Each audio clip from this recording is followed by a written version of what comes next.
Hi, this is Sean. I'm working here in Tableau today, and what I was trying to do was sort some stacked column charts. And I went online to find the answers to that, and some of them are really less than direct. And so I want to provide you a quick path to sorting a stacked column chart if you're dealing with that. So I'm working with a data set here from the Census Bureau on number of local governments per state for sort of a geeky thing I'm doing right now for a project. So I'm going to build the stack chart here. So I'm going to bring from dimensions state over to columns, and in my measures I have a count that I'm going to bring up to rows. And so quickly I've got my bar chart here, and I need to do a little filtering because I don't want certain categories to show up. May or may not apply to your situation, but in this case I don't want to worry about totals because I'm going to have Tableau run the totals for me, even though I have totals in the data set. So I'm going to apply that, and I'm also going to bring category to colors so I can visually see these categories in the stacked bar chart now.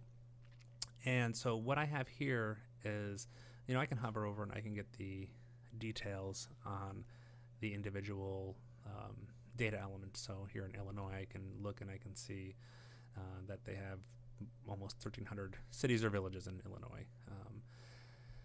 I can go into analysis. I can turn the marks labels on for each of the individual categories, but that's not what I want to achieve here. So I'm going to turn those back off.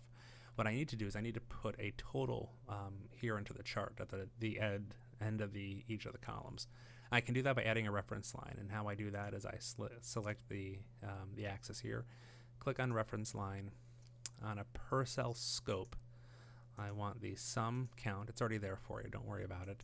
I'm going to go to total, and I'm going to just drop this down from computation to value. And so you can't see it here, but the numbers are starting to pop in, and I know they're right because I know those first numbers should be.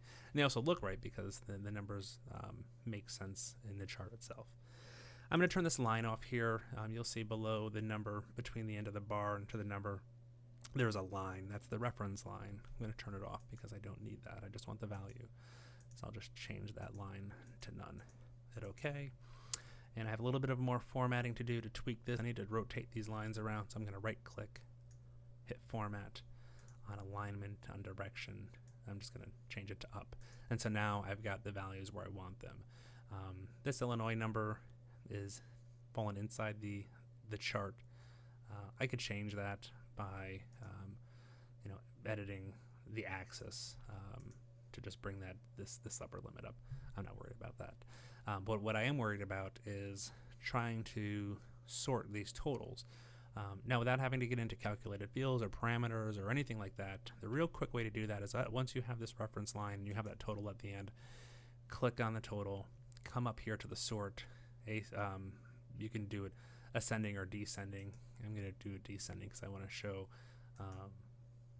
these governments, these states with lots of local governments. I'm here in New York, and they say we have a lot, and there's a lot in other places too. So that's how you do that. That's how you do a sort on a stacked column chart with a total added to the end without getting into anything too crazy. So hopefully this was helpful.